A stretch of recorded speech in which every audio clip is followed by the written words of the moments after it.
It's been almost a week since Starship's 6th flight test took place, and while SpaceX didn't catch a booster, they have already been hard at work preparing for the next flight. On top of that, we've seen loads of work on new vehicles, the new pad, potential new buildings, and yes, they scrapped Ship 26, which of course we have to talk about. What's up, Tank Watchers? I'm Jack Beyer for NSF, and this is your Starbase Update, sponsored by Novium.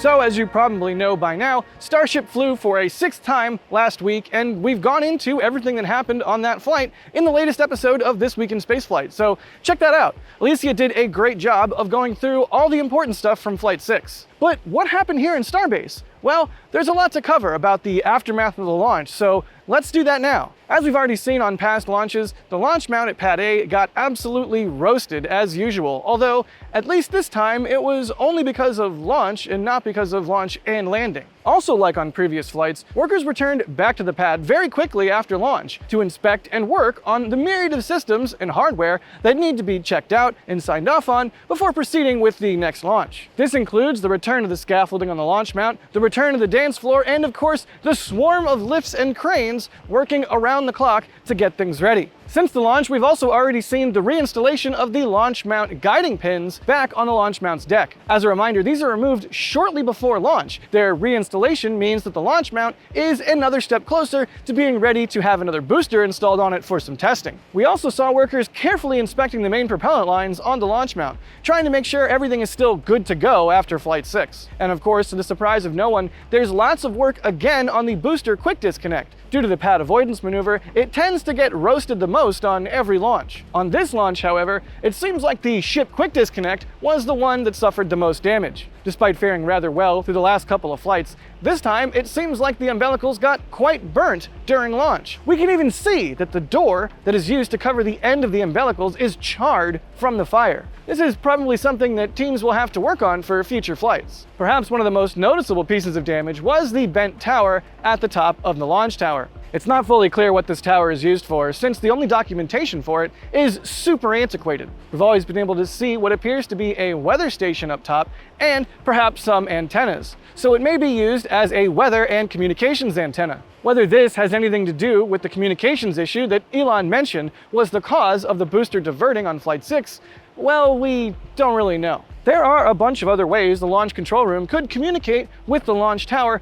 that don't have to go through that tower in particular, including underground cables. And we really saw a lot of underground work for this pad, so a fast fiber connection to an alternate transmitter is not unlikely. Whatever its purpose is, we don't have to worry about a bent tower anymore because it has been rectified and it now stands straight once again. Hopefully the next launch won't knock it over again. Part of this post-launch work is of course the inspection of the chopsticks, which teams are already preparing for the next flight. At least this time, since they didn't catch a booster, they only have damage from liftoff to repair. Another interesting thing we've seen in the last few days has been the loads of trucks parked at the tank farm to replenish all of the cryogenics consumed during flight. Remember that for each launch, Starship consumes about 1,000 metric tons of liquid methane and 3,600 metric tons of liquid oxygen.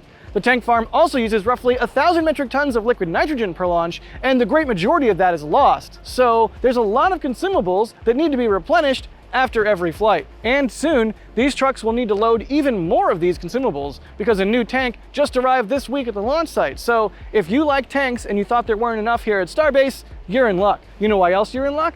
Because this video was sponsored by Novium. Hey, it's the holidays, and if you're anything like me, then you sometimes struggle to find a perfect gift for someone that you care about. Well, this video's sponsor, Novium, makes pens that magnetically float. They're called hover pens, and they're inspired by space and a perfect gift for any space fan in your life. Weightlessness is one of the coolest things about spaceflight, so of course, I love these pens. The Interstellar edition has a tilt of 23.5 degrees, which is reminiscent of the Earth's axis of rotation. It comes in cool colors like Space Black and Mars Magma, and there's even a premium version with 18 karat gold and a real meteorite embedded within the pen. How cool is that? I personally really like the Future edition, which features an interchangeable tip, so you can easily switch back and forth between a rollerball or fountain tip as desired. These are not only high-end pens that write really well, they're also an endlessly satisfying addition to any desk. I mean, I'm constantly fidgeting with mine while we're streaming or I'm working on something on the computer. Plus, they're a great gift, as I said, for any space nerd. I mean, imagine the look on their faces when they unwrap a hover pen and they get to prop it up or stick it in a little holder and watch it sit there and hover, and think about weightlessness. That's pretty cool. So to get or gift a really cool pen and help out our channel in the process, use code NSF at checkout. Usually our code gets you 10% off, but for just a few days, you'll get a special 20% off Black Friday deal and free shipping when you use code NSF. All right, thanks again to Novium for sponsoring this video and for making a cool product. Let's get back to it.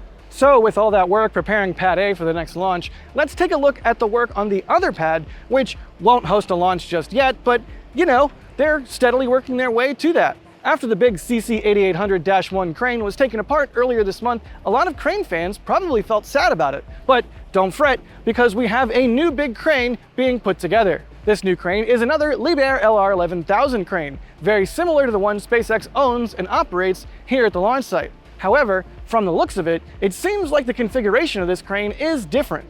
Presumably, it'll be able to help lift the chopsticks and ship QD arm onto the launch tower at Pad B. As of this recording, it's still getting put together, so we'll just have to wait and see what it looks like in the end. Also at Pad B, the drawworks have been installed on the launch tower. We actually had seen this prior to Flight 6, but you know, flight stuff took priority. Once everything is fully installed on the launch tower, these drawworks will be in charge of actuating the cables for the chopsticks carriage system, lifting the arms up the tower or lowering them down.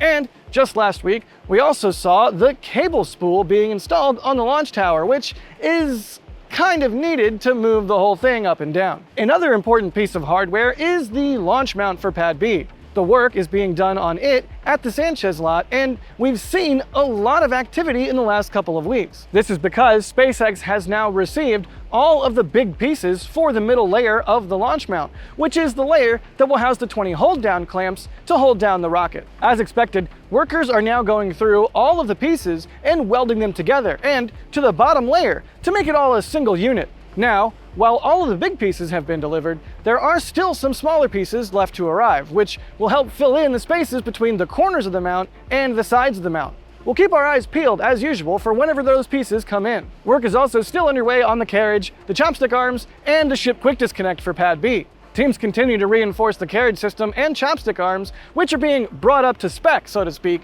compared to the same hardware on Pad A. It's been a very subtle job, but we can already see some differences on the carriage system, for example, compared to just a few weeks ago, which shows some of the reinforcements already installed. Hopefully this work can end soon and teams can get focused on installing them on the launch tower. So now that we've seen the launch pad work, let's take a look at the vehicle work. A lot of you watching right now might think, hold on, what about Flight 7?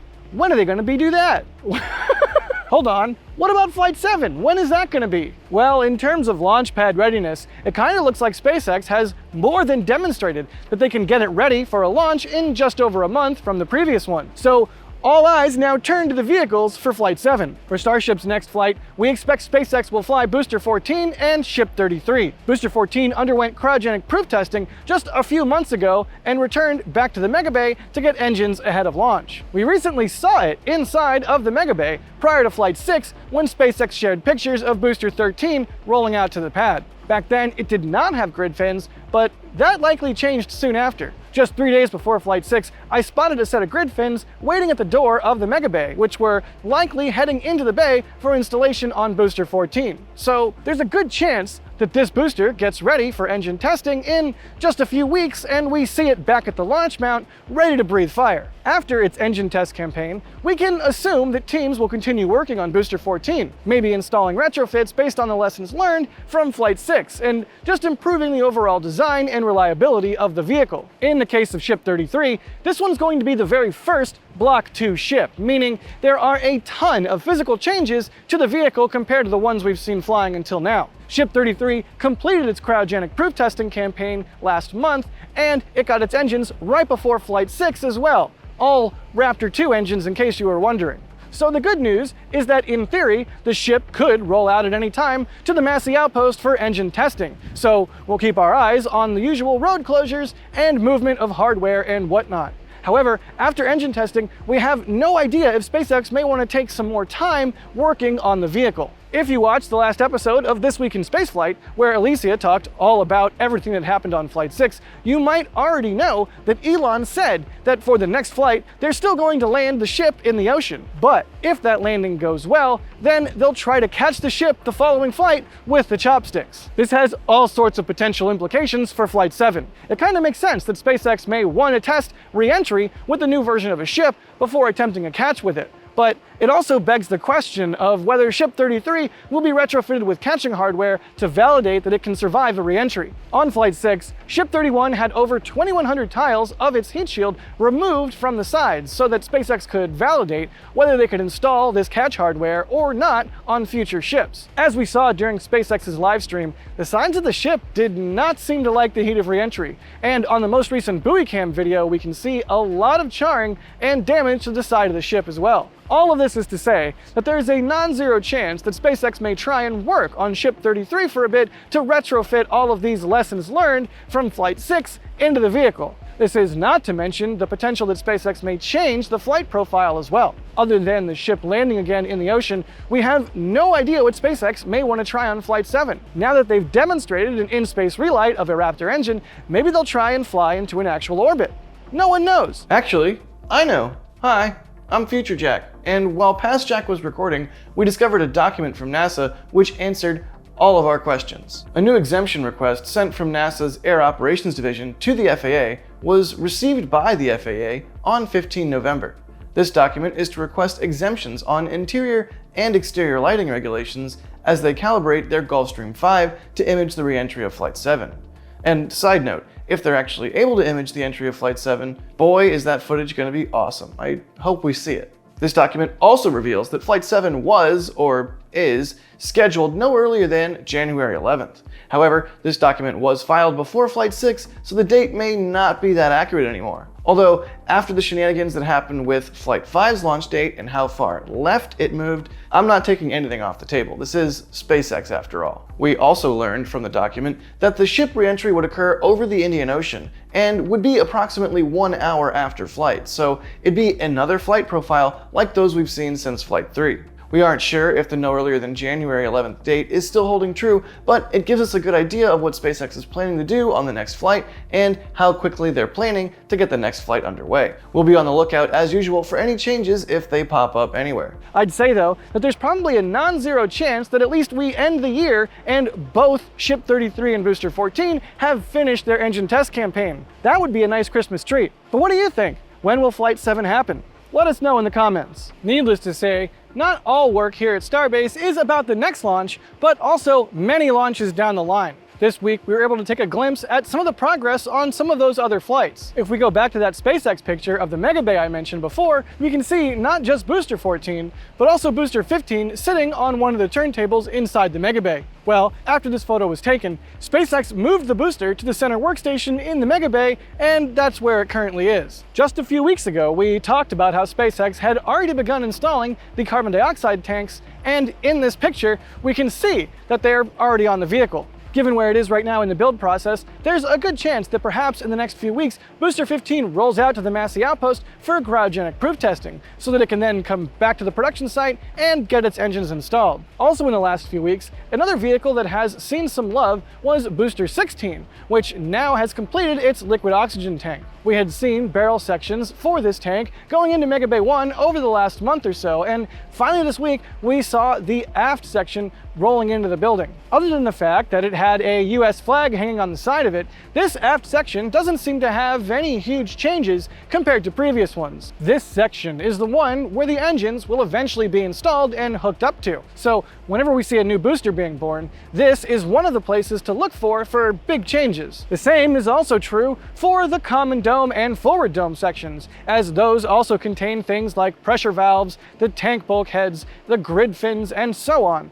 The rest of the booster is pretty much just plain old boring barrel sections. So with the LOX tank now complete, we'll be on the lookout for the methane tank to start stacking, which should begin with the forward dome section and will continue down with another 3 more barrel sections. Once all that's welded, then both halves of the vehicle will be joined together and a new booster will be born. And while new vehicles may soon be born, others are no longer with us. And yes, that goes for Ship 26 too. This ship had begun its life more than 2 years ago as a regular old ship, but somewhere in its construction we saw that teams were removing tiles from it. It never got a Pez dispenser or even a payload bay door, and when they went to stack it, they also did not install any flaps or anything like that.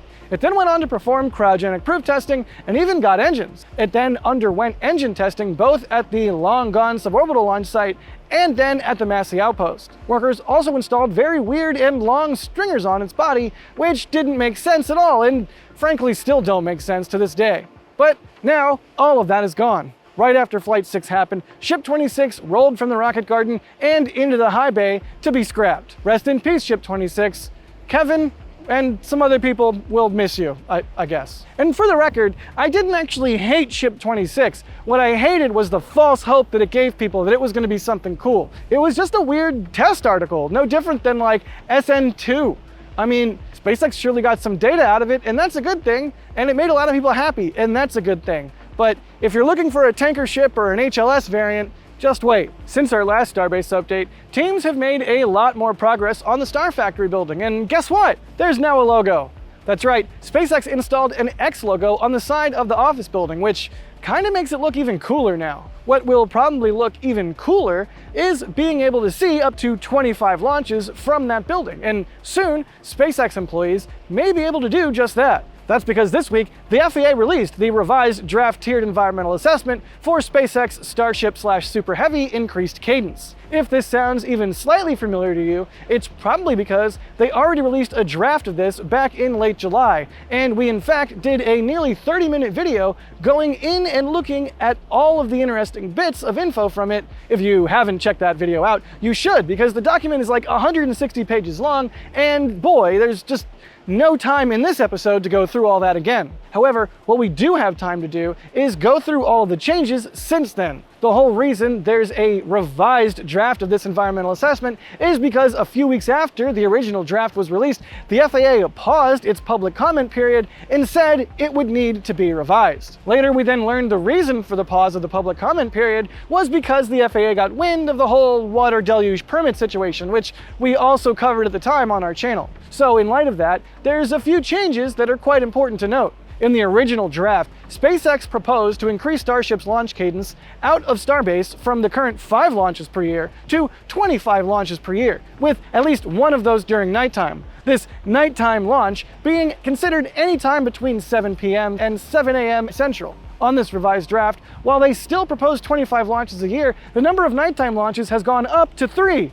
Yes! And what's probably more interesting is that according to this proposal, SpaceX would not attempt any nighttime landing back at the launch site, either for booster or ship. So that means that after this is approved, if SpaceX launches in between 7 p.m. and 7 a.m. Central, the booster would essentially be considered expendable and go on to a splashdown in the Gulf. This is of course unless SpaceX later modifies all of this later down the road. But until then, we'll have to just go through that. Now, as a result of all the water deluge drama, this revised draft also includes all of that stuff as well, including all of the things that SpaceX needs to do to make sure that they're still meeting all of the permits and whatnot. That being said, looking through all that, it doesn't seem like there's much new to do other than SpaceX getting a water discharge permit, and they'll be good to go. One other interesting bit of change is on the sonic boom analysis, which was redone for this revised environmental assessment. Pretty much everything remains the same except for the cumulative sound effects, which have been lowered in extent,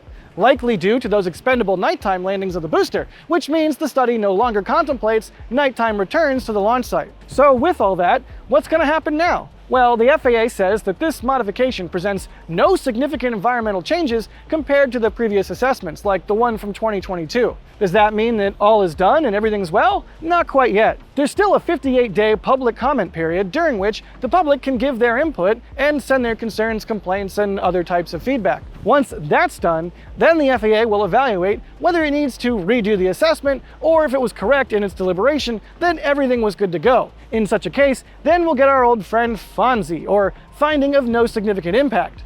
That will then make it final, and Starship should be approved to fly 25 times a year out of Starbase. So now that we're talking about the future of Starship, I guess I should mention a couple of important updates from this week. Right after Flight 6, we started to see SpaceX putting together a new drilling rig, and it is currently doing work behind the high bay, right next to the new multi-story parking garage. We're not exactly sure what might be going on here, but it's long been theorized that perhaps in the future, SpaceX may build an even larger bay. This would see them tearing down the high bay and the Stargate buildings in exchange for a much larger and much more capable bay where SpaceX would be able to build version 3 of the booster, since it wouldn't even fit in any of their current bays. We'll have to wait and see, as usual, to make a final definitive prediction, but it wouldn't exactly be surprising if this digging could be the start of said work, and that the high bay and Stargate buildings are not long for this Earth. Oh, and remember Launch Complex 39A at Kennedy Space Center? Yeah, that's also seeing some work this week,